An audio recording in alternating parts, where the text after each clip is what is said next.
So you picked up a Maxwest Astro 10R. Is this government tablet even good? Let's find out after this.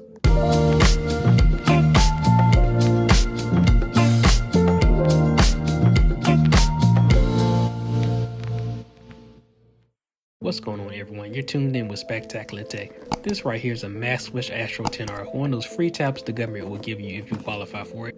You all can pause if y'all want to read the specs, but you also can buy this thing for less than $100 off of eBay if you can't get it for free for the government. Now, let's finally start this unboxing and open the box and see what we have inside it. We are greeted with the tablet front and center, packaged inside some plastic with a long box off to the side of it. Let's pick this tablet up and place it off to the side for now. We'll get to it later in this video.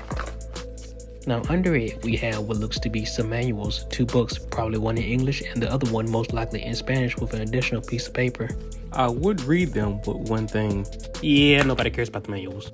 I'll put the manuals right back and I'll take a look at this box to the side. On top we have a SIM card ejection tool, nothing too special. These come with every phone that you purchase. I'll put that SIM card ejection tool right back. Now let's take a look at what comes inside this little box. Now we have a standard wall adapter wrapped in plastic, and this looks to be a USB charger cord wrapped in plastic also as well. I'm just going to take this plastic off so I can figure out if this cord happens to be double-sided USB Type-C. And we have what looks to be a USB Type-C to USB Type-A cord. I'll just put the cord to the side for now, and I'll open up the plastic on this wall adapter charging brick. Let's see what we have here. A wall brick at 5 volts and 2 amps, which equals 10 watts. Not the fastest charger for a tablet. But enough with talking about the charger, let's close this box for now. Now let's move along and let me grab this tablet. First thing we're greeted with is a little warning label on this plastic. I'll pull this tablet out of this plastic, and I notice we're given a film screen protector. I'll probably order a tempered glass one later down the line, but if this tablet already doesn't have a screen protector, this one will just have to suffice for now. Let's get this plastic out of here so we have the tablet front and centered. Man, come on now, show the tablet already. I got you. We got our buttons on the left side while there's nothing on the right side. Now on the top of this tablet we have nothing but the headphone jack, while on the bottom of this tablet we have absolutely nothing. With a quick spin shows us the back of this tablet. While focusing in, we see we have a camera and flash. Unlike when buying most other tablets, this tablet actually has a case pre-installed on it, so let's take that off and see what this tablet actually looks like without it on. Just a thick piece of rubber for the case. Let's overview the tablet without the case. Volume buttons, power button, and charging port on the left side, while there's nothing on the right side, and nothing also on the bottom. On the top, we have a headphone jack and SIM card and MicroSD card slot. Now on the back, you can see a design on this tablet along with the rear camera and 2 speakers. I'll take it back to the front for what you've been waiting for. People love the satisfying plastic peel-off for some reason. Hey, it already comes with a screen protector pre-installed. Now let's turn this tablet on and place it down while it boots up. For a free government tablet, I wouldn't expect it to be the fastest, so it may take a bit for it to boot up. Normally, when you get a brand new tablet, it will take you to the device setup screen on first boot. But so this video isn't longer than it needs to be, I'll go ahead and do that off camera, and I'll also install some testing apps for this video. I'll do that now and come back. Okay, finished that. Now let's unlock the tablet. On the front of this tablet, we were greeted with a 10.1 IPS display running at 60Hz with a front camera, while the processor on this tablet is a 2 GHz quad core. Now you're seeing a demonstration of the speed by me opening and closing different applications on this tablet. This tablet has a very decent speed to it. It certainly isn't the fastest tablet, but it's definitely not a slow tablet. This tablet has 4 GB of RAM for apps open in the background and 32 GB of internal storage to install apps and other things on this tablet like music, photos, videos, and files. Now, if you store a lot of stuff on your tablet, 32 GB would not be enough for you. Good thing is, you can insert a microSD card in this tablet to expand your storage. This tablet can support up to 512 GB of microSD card storage, but I'll show that later on in this video. How about software? What Android version is this tablet running? Now, software-wise on this tablet, I'm running Android 12, and clicking multiple times on the Android version will unlock an adjustable clock animation. This clock seems to serve no purpose. Now, for all them nerds out there, let's go over to Geekbench to run some benchmark tests on this tablet, just to see how it performs. When running this benchmark test, it does take a while, so I'm just going to skip around this process, since I know y'all definitely don't want to sit and watch this progress bar load.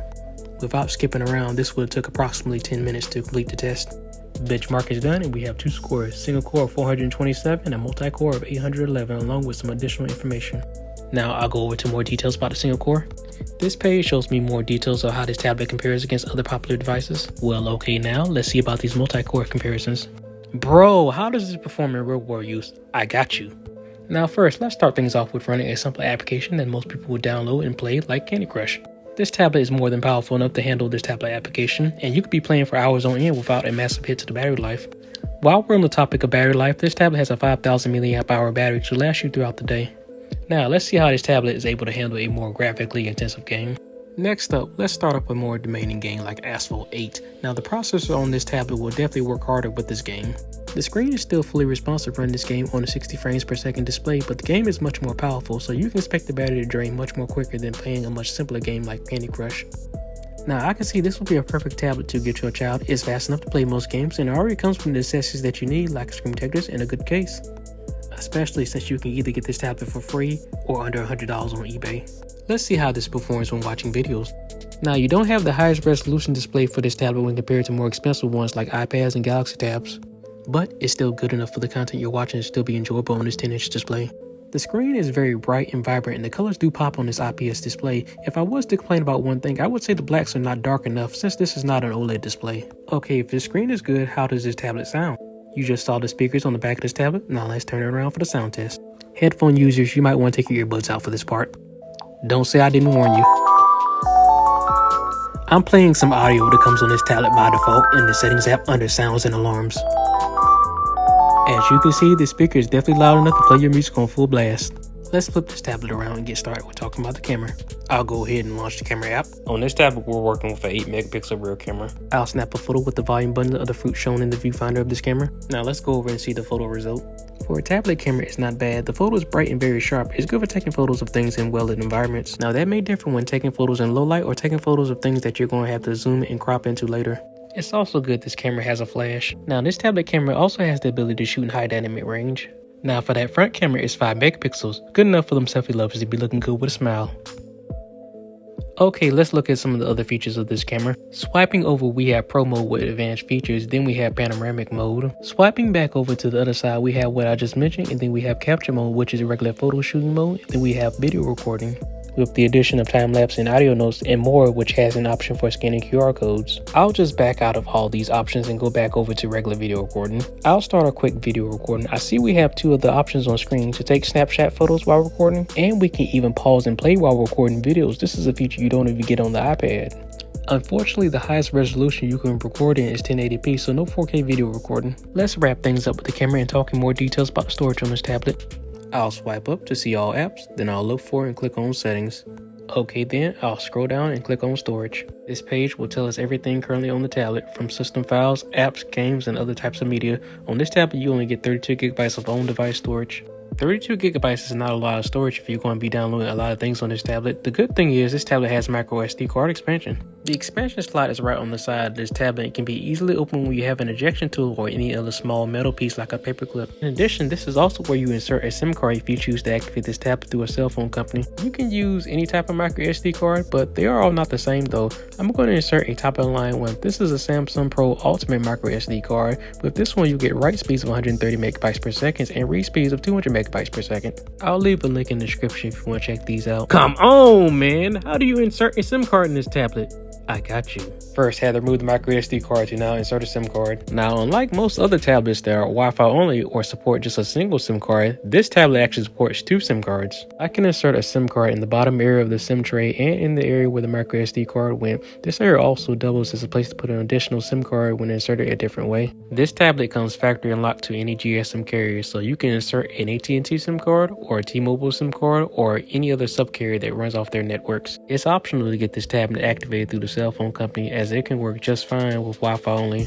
But if you choose to activate this tablet, make sure you get it activated with a data only plan, because using a plan made for a smartphone won't work for a tablet. Once you insert an activated SIM card, either 1 or 2, you will see cellular bars in the top corner of this tablet. Finally, we'll talk about the last topic of this video, and that is how does this tablet perform when browsing the internet. For this test, I took the SIM cards out and put it on a fast Wi-Fi network, opened up Google Chrome, and it immediately loads Amazon. That wouldn't really be a good example of how fast it can load a website. Let me try a different site. Let's see, Facebook. Well, that basically was instant, but let me see if I can find a different website. I'll click on this plus and scroll a little bit. I'll click on Wikipedia. That was also instant again. I gotta see if I can find a website that can give this thing a challenge. Okay, I'll try the YouTube mobile website. Took a few seconds longer, but that definitely was still quick. Either if you have a good Wi-Fi connection or have cellular data being used on this tablet, you definitely won't be disappointed by its network performance. Now let me wrap things up with this tablet review and answer the question I asked at the beginning of this video. Is the Maxwest Astro 10R even a good government tablet? Well, it depends. If you're only interested in iPads and Galaxy tablets, probably not. But if you're looking for an under $100 or even free tablet with a good display, decent cameras, good battery life, microSD card expansion with accessories already included, I say look no further than this. Now, I wouldn't be disappointed with the value, either getting this tablet for free or having to spend around $80 on it. Well, that's all I have for this tablet review. Make sure you like and subscribe, and I'll catch you all in the next video on Spectacular Tech.